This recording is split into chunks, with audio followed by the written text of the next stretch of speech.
طيب. بسم الله الرحمن الرحيم. الحمد لله رب العالمين والصلاة والسلام على المبعوث رحمة العالمين سيدنا Muhammad وعلى آله وسلم. So insyaAllah pada malam ini kita akan berbicara sedikit sebanyak berkenaan tentang satu istilah yang saya rasa agak pelik dan juga janggal, tetapi telah muncul dalam penggunaan kita saat kita cuba untuk mengkaji dan juga menelaah isu-isu berkenaan tentang keganasan dan juga Islam. Dan inilah istilah ini, khawarijisme ini. Kan?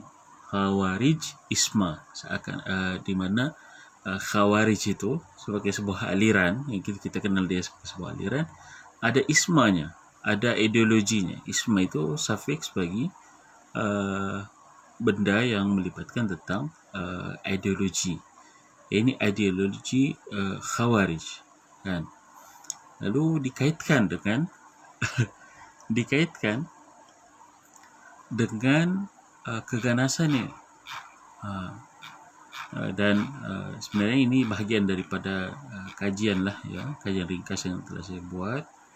Dan insyaAllah kalau dikurniakan rezeki untuk publish, maka akan publish lah, ya.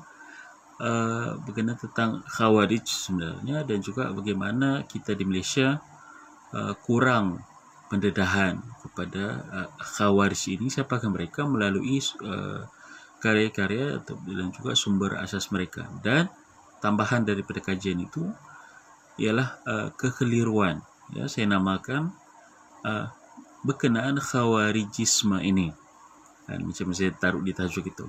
Bolehkah ya kita namakan orang yang memiliki pemikiran ahbash, ya, yang ekstrim itu, yang masyhur lah dengan keekstremannya, semua orang kafir, tidak ada yang muslim melainkan yang mengikuti aliran mereka, sebagai pengamal khawarijisme ini, kan? Sebab khawarijisme ini antara sifatnya ialah suka mengkafirkan orang lain, takfiri lah. Jadi macam ada kepelikan di situ. Ahbash tapi khawarij. Ahbash tapi khawarij. Jadi apa sebenarnya khawarijisme ini dan siapa yang memunculkannya? Itu yang menjadi goal saya lah di dalam kajian ini. Saya ingin menampilkan kekeliruan sebenarnya yang muncul lantaran penggunaan istilah ini, istilah khawarij isma ini. Seperti mana yang kita semua maklumi, khawarij ini sebagai sebuah aliran firqah, dia memiliki susur galurnya, ya, berasal daripada zaman zaman tahkim, bahkan sebelumnya pada zaman Sayyidina Uthman radhiyallahu taala anhu, munculnya golongan khawarij ini. Dan mereka memiliki ketika itu masih dalam keadaan tidak berstruktur, tetapi khususnya selepas peristiwa tahkim, mereka berkumpul dan juga melantik seorang amir lah, ya, menerusi sistem syura, dan telah melantik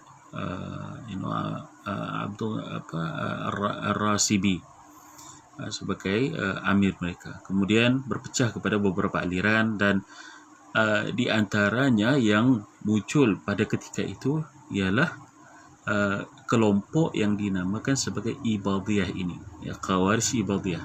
Dan Khawarij Ibadiyah inilah yang telah mengalami pelbagai transformasi yang pada asalnya sebenarnya dia Khawarij, tetapi yang lebih bersifat kurang radikal, yang walaupun mengiktiraf kafir orang-orang yang tidak sealiran dengannya, dengan Ibadiyah itu, tetapi mereka mengkafirkan dalam pada masa yang sama mereka menjaga hak asasi dan juga hak hidup ini orang-orang yang tidak sealiran. Dan ini dibahaskan panjang lebar di dalam kitab-kitab fiqh mereka. Ini saya tidak mau sentuhlah di sini, kan, sebab saya mau sentuh ini istilah khawarijisme. Jadi Ibadiyah yang ada sekarang ni merupakan bahagian ataupun rantingan daripada khawarij yang ada pada zaman dulu. Kita tidak boleh memisahkan mereka itu daripada khawarij. Samalah kalau kita pisahkan diri kita ini, kan, daripada ranting, daripada cabang Melayu itu. Tidak boleh. So apa, saya memang saya keturunan Melayu sebagai contoh. Ini Melayu Brunei dan seterusnya lah, kan. Begitu juga ibadah ini tidak boleh diputuskan daripada ibunya. Ini Khawarij itu. Dia telah mengalami transformasi, dan Khawarij ini kalau kita ini nanti kita akan bandingkanlah dengan Khawarijisme ini, satu perkara yang kontra, kan. Khawarij pada zaman dahulu terkenal sebagai satu gerakan yang anti establishment, yang Khawarij khuruj, keluar memberontak kepada pemerintah. Tetapi pada zaman sekarang dia sudah membuat sebuah kerajaan dan jangan menjadi mazhab rasmi bagi kerajaan tersebut. Jadi Oman itulah, dan juga telah hidup dengan baik, dan juga hidup dengan harmoni dengan penganut aliran yang lain. Misalnya kita pergi ke Wadi Mizab di Algeria. Kita pergi ke berapa tempat lah di area Afrika Utara itu, Tunisia, Algeria, Morocco even. Kita akan temui begitu juga di Libya, khususnya di area Jabal pergunungan Nafusa itu, kita akan temui the pockets, kelompok-kelompok Khawarij ini, Khawarij Ibadiyah ini hidup, tapi dengan berinteraksi dengan penganut aliran yang lain dan boleh menerima.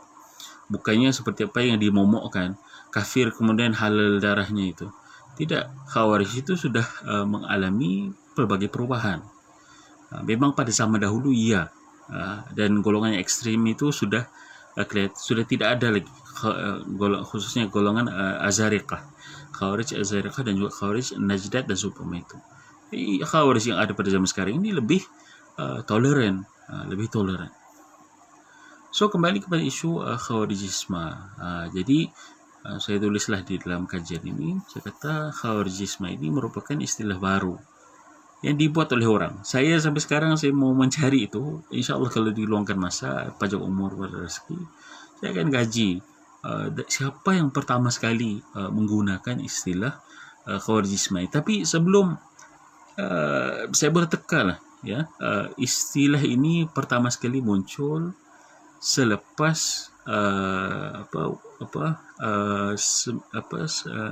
selepas yang bombing di New York itu, World Trade Center.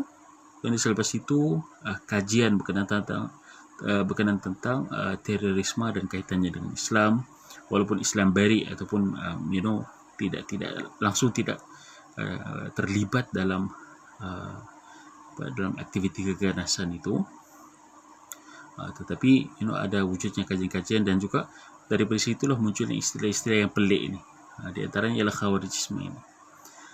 So Khawarijisme ini adalah satu istilah baru merujuk kepada ideologi takfir dan juga keganasan yang dilakukan oleh segelintir umat Islam dini hari. Dan kegiatan ini, ideologi ini dikaitkan dengan gerakan Islam politik yang ingin menegakkan sebuah negara Islam. So seorang pengkaji, Fahmi Purnama di Indonesia lah, dengan kajiannya berkenaan tentang Khawarijisme ini, tajuk itu kalau kita Google Fahmi Purnama Khawarijisme akan keluar tajuk ini.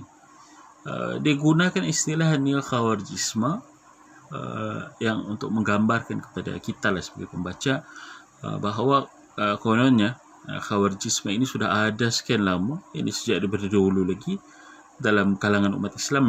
Memang kononnya umat Islam ini sudah adalah ide Khawarijisme ini, tapi muncul sekarang ini dalam bentuk yang neo ni baharulah, kan. Neo traditionalist pelik, neo traditionalist. So neo Khawarijisme, dia kata adanya neo yang baharu di dalam Khawarijisme itu. Dan istilah ini bukan Purnama saja, bahkan sebelum-sebelumnya juga banyak digunakan, Khawarijisme ini.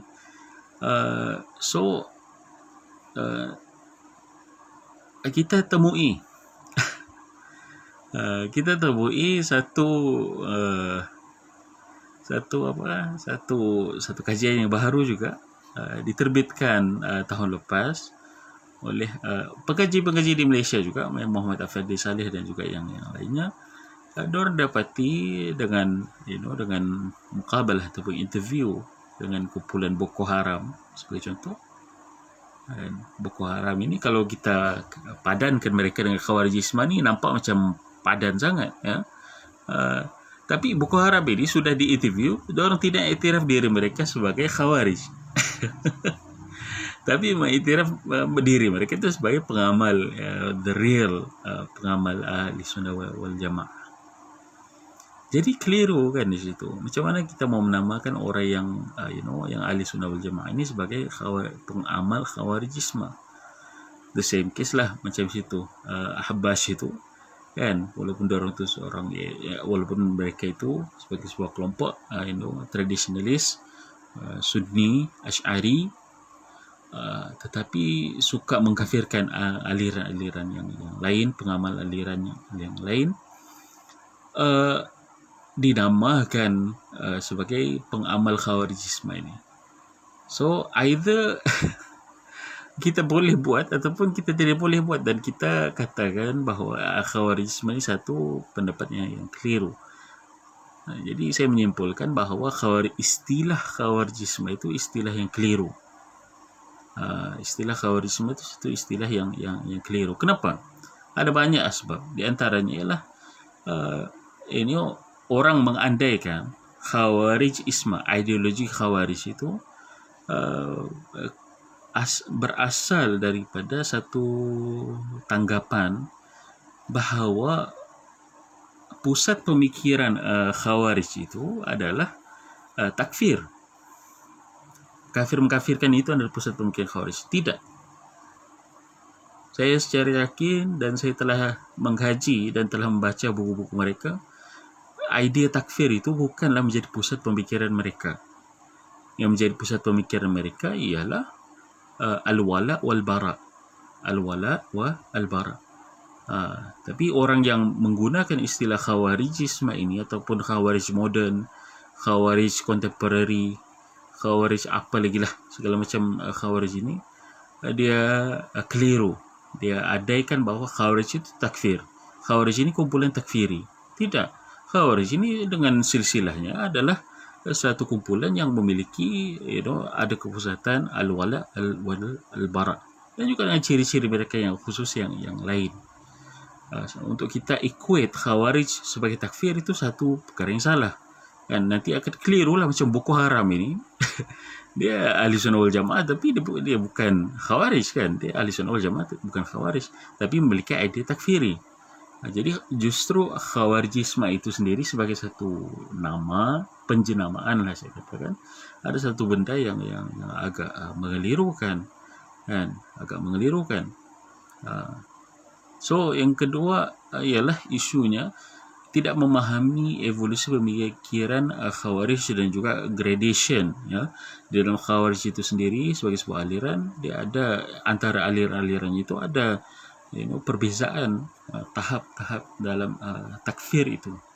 Bukan semua orang dikatakan kafir, dinamakan kafir, tetapi dengan takwilan dan juga tafsiran mereka yang tersendiri. Dan begitu juga inilah yang paling penting saya kira, tidak memahami konsep al-wala wal-bara menurut al-Khawarij. Kalau kita Ahli Sunnah wal Jamaah pun ada al-wala dan bara, makin kira.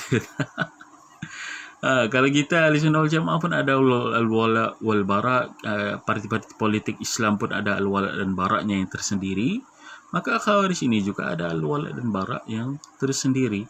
Khususnya golongan ataupun aliran Ibadiyah ini, aliran Khawarij Ibadiyah yang sebagai wakil lah kita katakan, ya, wakil silsilah kewujudan Khawarij yang ada daripada zaman dulu sampai ke sekarang ini. Takfir pada Khawarij Ibadiyah ni terbagi kepada dua. Satu takfir yang hakiki, takfir syirik, dan juga satu takfir kufur, dan satu takfir nifaq. Takfir nifaq ini yang melibatkan tentang orang yang tidak sealiran dengan pengamal ibadi dan juga melibatkan tentang orang yang melakukan dosa besar. Dan kedua ini walaupun namanya takfir nifak, tapi dia bukanlah kafir macam apa yang kita sebagai Ahlussunnah wal Jamaah fahami. Kan tidak sama seperti takfir yang difahami oleh Ahlussunnah wal Jamaah yang berarti mengeluarkan seseorang itu daripada lingkungan Islam. Tidak, mereka maksudkan takfir nifak itu sebagai kufur nikmat yang mewajibkan orang yang yang melakukan dosa besar itu untuk bertaubat dan seumpamanya. Ini dibahaskan panjang lebar di dalam kitab-kitab mereka. Dan yang keempat, dan inilah saya rasa yang paling penting untuk kita kita muhasabahkan dan juga kita fikirkan, di mana menggunakan nama Khawarij dan menggunakan nama Khawarijisme ini sebagai taktik untuk mengelak daripada mengkritik kecenderungan takfir yang dipamerkan oleh aliran yang tertentu, khususnya aliran kita sendiri. Khususnya aliran kita sendiri.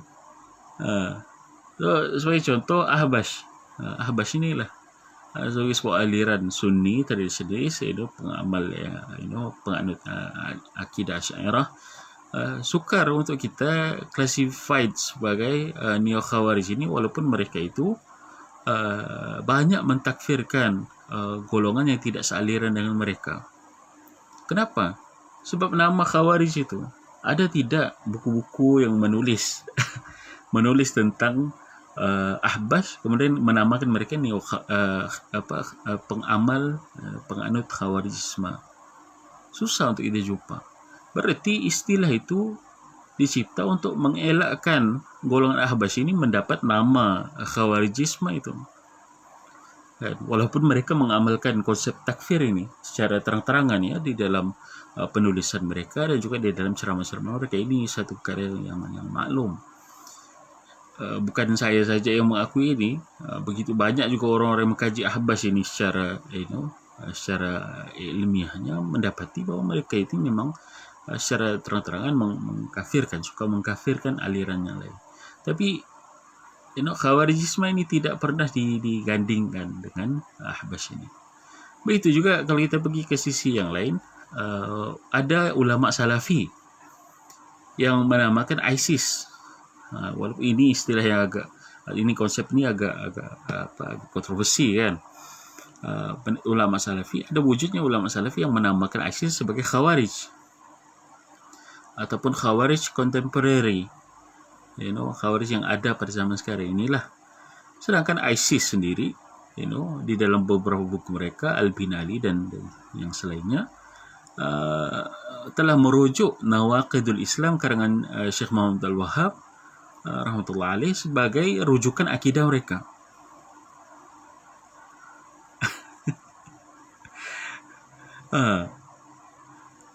Kan macam mana kita mau menggunakan nama Khawarij dan Khawarijisme ini untuk mengelak, mengkritik diri sendiri. Jadi ISIS ataupun golong Al-Binali inilah, kita tidaklah gunakan nama ISIS, itu kita gunakan istilah kita gunakan tokoh ini Al-Binali ini sebagai seorang pusat dalam pembentukan pemikiran ISIS. Dia merujuk Nawaqidul Islam. Sepatutnya dia ini dinamakan Salafi logically, tetapi dengan istilah dia ini adalah orang-orang yang menggunakan yang sealiran dengan ISIS ini dinamakan sebagai Khawarij contemporary, maka usaha untuk mengkritik Salafi itu sendiri ada kecenderungan takfiri di dalam kalangan Salafi itu terbatas di situ, terhenti. Jadi nampak di situ. Begitu dengan Ahbash ini. Misalnya kita lah, atau siapalah yang menjadi orang yang menyokong aliran Asy'ariyah. Kita menyokong aliran Asy'ariyah, bukan lagi kita, siapa-siapalah. ya, menyokong aliran Asy'ari, and then selepas itu munculnya golongan Ahbas ini. Macam mana kita mau mengelak untuk mengkritik diri kita, mengkritik kumpulan Asy'ariyah ini, yang di mana ada sebagian daripada penganut akidah Asy'ariyah ini yang memiliki kecenderungan untuk takfir. Kita namakan mereka, kita gunakan kita gunakan istilah takfiri pada mereka ini, mengelak daripada self criticism itu. Maka penciptaan gelaran ataupun nama Khawarij ini, itulah saya katakan tadi, dia menjadi taktik untuk mengelak daripada mengkritik kecenderungan takfir di dalam aliran-aliran yang tertentu, which is something yang agak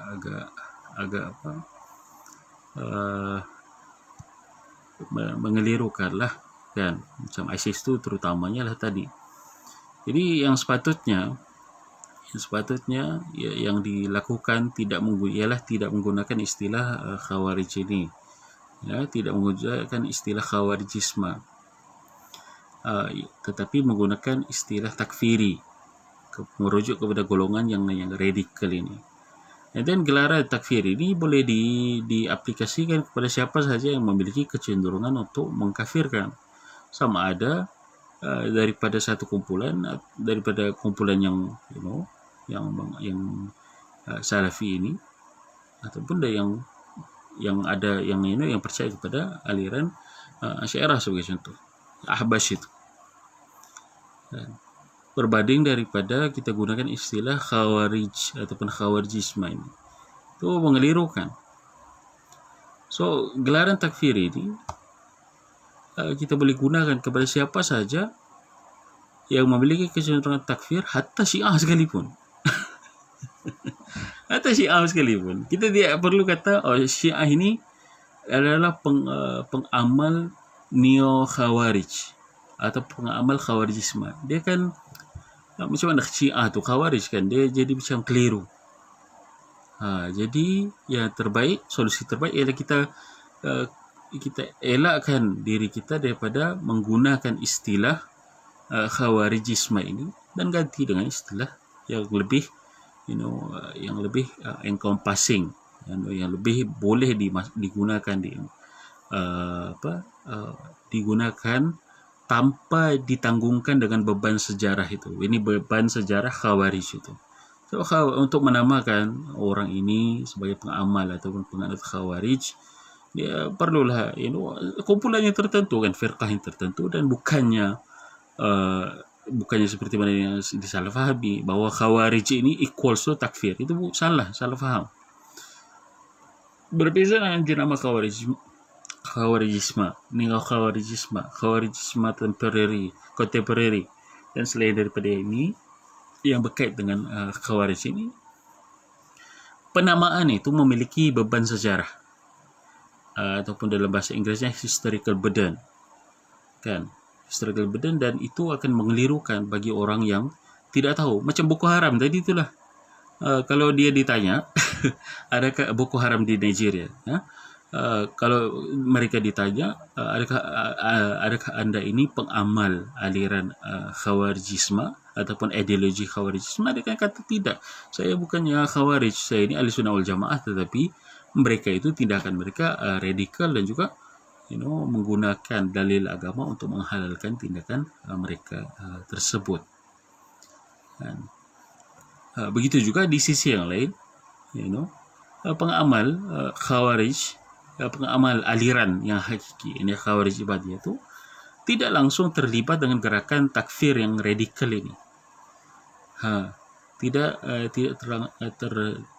terlibat langsung dengan gerakan radikal ini. Dan macam mana kita telah ulang-ulangkan tadi, kekeliruan itu, kumpulan Sunni radikal seperti Boko Haram yang terperangkap dengan jenama Khawarij itulah, dan beban sejarahnya gara-gara penjenamaan yang salah dan keliru ini. So begitu ya, kita faham bahawa Khawarijisme ini adalah satu penggelaran yang agak keliru dan tidak clear lah siapa pengamal Khawarijisme ini. Adakah dia cuma klasifikasi yang datang daripada luar, ataupun klasifikasi yang datang atas sangkaan kononnya macam yang dinyatakan oleh Purnama itu, Islam ini ada alirannya yang memang radikal dan juga suka mengkafirkan itu tanpa mengambil kira perubahan-perubahan yang telah berlaku di dalam aliran yang dipetik namanya itu. Ini Khawarij. Jadi kita memilih istilah itu pun kita kena berhati-hati. Kita mau mengkaji dan juga kita mau menyampaikan kebenaran itu, dan juga kita tidak mahu kebenaran itu distorted gara-gara kegairahan lah pengkaji-pengkaji ini untuk mencipta benda-benda yang baru, benda-benda yang novel, benda-benda yang kononnya yang hip, dan pada masa yang sama mengorbankan kebenaran ini penciptaan istilah Khawarijisme. Macam saya katakan tadi itulah kan, dia akan mengakibatkan kekeliruan tadi. Ulama Salafi menamakan ISIS sebagai Khawarij Contemporary, sedangkan ISIS, ada beberapa orang ISIS itu yang merujuk pada nawaqid Islam, which is Salafi lah kan. Salafi lah yang daripada kalangan ISIS itu sendiri. Tetapi kenapa digunakan istilah dinamakan mereka ini sebagai Khawarij Contemporary? Hal ini perlukan kepada penelitian yang lebih mendalam lah. Tidak boleh menggunakan istilah Khawarij merujuk kepada Khawarijisme ini merujuk kepada mereka ini. Bolehkah kita katakan Taliban sebagai Khawarij? Tidak. Taliban ini dengan alirannya sendiri, macam mana kita mau katakan itu sebagai Khawarij? Bahkan mereka itu secara akidahnya itu adalah orang yang mengamalkan akidah Ahlussunnah wal Jamaah. Mereka bukan Khawarij. The same case macam Boko Haram ini. Inilah isunya. Kekeliruan ini berlaku. Kenapa? Sebab kita anggap bahawa Khawarij itu ada sebuah aliran takfir. Khawarij itu equates to takfir. Khawarij itu takfir. Tidak. Dia merupakan alirannya sendiri, dan yang menjadi mangsa ialah Ibadiyah ini. Khawarij Ibadiyah yang sebagai satu aliran yang masih kekal memiliki silsilahnya itu daripada zaman Abdullah bin Ibad sampai ke zaman sekarang ini. Perubahan-perubahannya lah. So kita tidak boleh samalah kan. Adakah kita mau menamakan semua orang yang liberal itu sebagai Mu'tazilah? Tidak. Mu'tazilah ini dia ada disiplin dia di dalam mentafsirkan di dalam mentafsirkan ayat. Dia bukannya sama seperti liberal yang ada pada zaman sekarang ini, yang tidak ada latar belakang pendidikan agama. Mu'tazilah pada zaman dahulu dia mau tafsirkan ayat, dia gunakan keanjalan takwil itu. As for liberal pada zaman sekarang ini, dia suka hatinya, dia petik sini petik situ untuk memansuhkan pensyariatan. Berbeza. Kita tidak boleh equate liberal dengan Mu'tazilah. Samalah kita tidak boleh equate, samakan golongan takfiri dengan Khawarij dengan menggunakan istilah Khawarijisme ini. Dia hanya akan menimbulkan kekeliruan demi kekeliruan. Itu tidak bolehlah. Kita kena lebih detail, dan juga kita kena lebih kritis. Boleh jadi istilah ini dicipta oleh orang yang ingin menampakkan kolon Islam ini sejak daripada dahulu lagi memang ada ada kecenderungan untuk takfir melalui Khawarij inilah nama Khawarij ini. Orang Islam dahulu memang suka mengkafir. Ada satu aliran dalam Islam dahulu memang suka mengkafirkan. So given lah kononnya Islam ini sebagai sebuah agama yang radikal, yang boleh menjadi radikal, itu satu konsep yang salah. Intuisi awal saya, istilah Khawarijisme ini dicipta oleh golongan orang-orang yang berada di barat. Tak kira orientalis ke apakah, mereka memang membenci Islam dan mengaitkannya, ingin menampakkan perkaitan antara Islam dan juga Khawarij ini. Betul. Takfir ini lebih umum, dia lebih encompassing, dia semua kecenderungan takfir ini ada dalam kesemua aliran. Itu lebih senang untuk kita menyebutkan berbanding daripada kita gunakan istilah ataupun gelaran ideologi khawarijisme ini. Kan misalnya kalau kita kata seorang naudzubillah lah ya, seorang dia fulan ini akidahnya salafi tetapi dia memiliki kecenderungan takfiri sebagai contoh. Boleh. Dia tidak ditangguhkan dengan beban sejarah khawarij itu. Begitu juga kalau kita namakan Ahbash sebagai seorang Asy'ari tetapi memiliki kecenderungan takfiri. Jadi kita clear lah, dia itu memang suka mengkafirkan orang lain. Syiah takfiri banyak. Syiah takfiri ada, dan seterusnya begitu. Jadi itu lebih clear berbanding daripada kita guna istilah Syiah pengamal khawarijisme. Oh, pening itu. Jadi okey, mungkin ada persoalan-persoalan yang timbulkan, kata macam mana dengan hadis Nabi katanya Khawarij akan muncul di akhir zaman. Hal itu masih terdedah kepada takwil, ya. Hal itu masih terdedah kepada takwil. Bahkan sebahagian daripada ulama, majoriti daripada ulama melihat hadis-hadis tersebut yang berkenaan tentang kemunculan rayah sud, bendera panji hitam, bendera hitam daripada timur, itu sudah berlaku pada zaman pemberontakan Khawarij yang terawal, dan tidak wajarlah untuk diulang lagi pada zaman sekarang. Sudah berlaku itu, hal itu. Adapun yang ada pada zaman sekarang ialah golongan yang takfiri ini. Orang ini bukan hanya terhad kepada kalau kita nama sebagai khawarijisme itu mengikat, kita bebankan ideologi takfir itu dengan beban sejarah, sedangkan mereka itu adalah golongan takfir. Itu kita lebih kritis lah saat kita menamakan golongan ini adalah golongan takfir. Jangan dinamakan golongan ini sebagai pengamal atau penganut ideologi khawarijisme. Nampak macam seksi istilah ni, nampak macam ilmiah, nampak macam power lah khawarijisme ni kan. Oh, khawarijisme, nampak macam kita buat istilah baru ataupun kita cerita. Jadi, tapi sebenarnya itu keliru, ya. Malah kalau ada yang mau memperjuangkan ataupun mau menggunakan istilah Mu'tazilisme, Neo-Mu'tazilah, tapi rupanya di belakang itu ada liberal yang tidak ada manhaj di dalam berhujah. Itu tidak boleh juga, keliru. Jadi begitu, ya. Ini sekadar perkongsian ringkaslah berkenaan tentang khawarijisme ini. Ini sebenarnya bahagian daripada apa saya bacakan ini.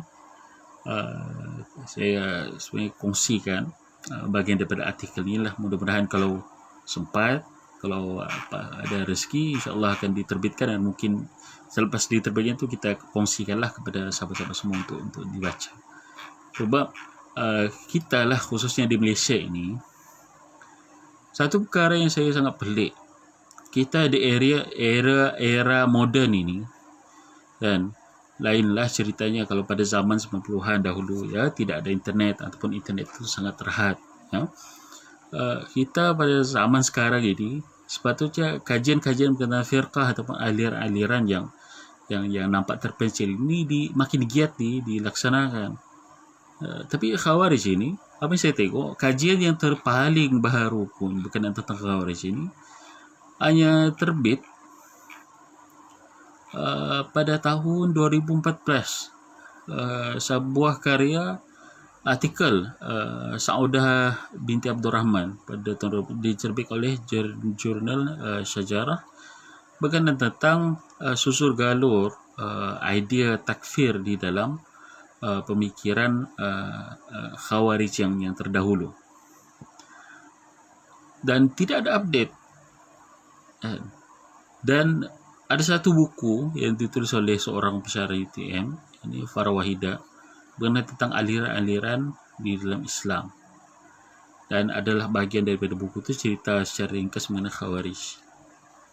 Tapi kedua-dua rujukan ini, walaupun ditulis oleh pengkaji di Malaysia, tapi mereka tidak, mereka hanya merujuk kepada karya ilmuwan yang bukan Khawarij. Contohnya macam Syaristani, Milal wa Nihal. Begitu juga Abdul Qahir Baghdadi. Ini masyhur lah ya, Farqu Baina Firaq. Kan banyak karya ilmuwan Khawarij Ibadiyah ni yang tidak dikaji dan tidak dijadikan rujukan. Tidak dijadikan rujukan, which is problematic. Kan? Itu menimbulkan persoalan apa? Keaslian. Macam mana Farahidah sebagai contoh, kalau kita boleh ajukan persoalan kepada karya yang telah dituliskan olehnya, kenapa penulis ilmuwan Khawarij Ibadiyah yang hidup seawal kurun ketiga Hijrah seperti Lawwab bin Salam Al-Ibadi, dan juga Yaghla bin Ziltaf Abu Khazr, penulis Masail Abi Khazrin, yang hidup pada kurun keempat Hijriah, tidak dirujuk untuk menyimpulkan paling tidak secara rumusan akidah Ibadiyah ini atau Khawarij ini, sejarah Khawarij ini. Dan kenapa tidak dijadikan mereka ini sebagai rujukan? Jadi untuk menampung lah, saya kira kalau boleh kalau terbit, untuk menampung kekurangan itu, saya kira penerbitan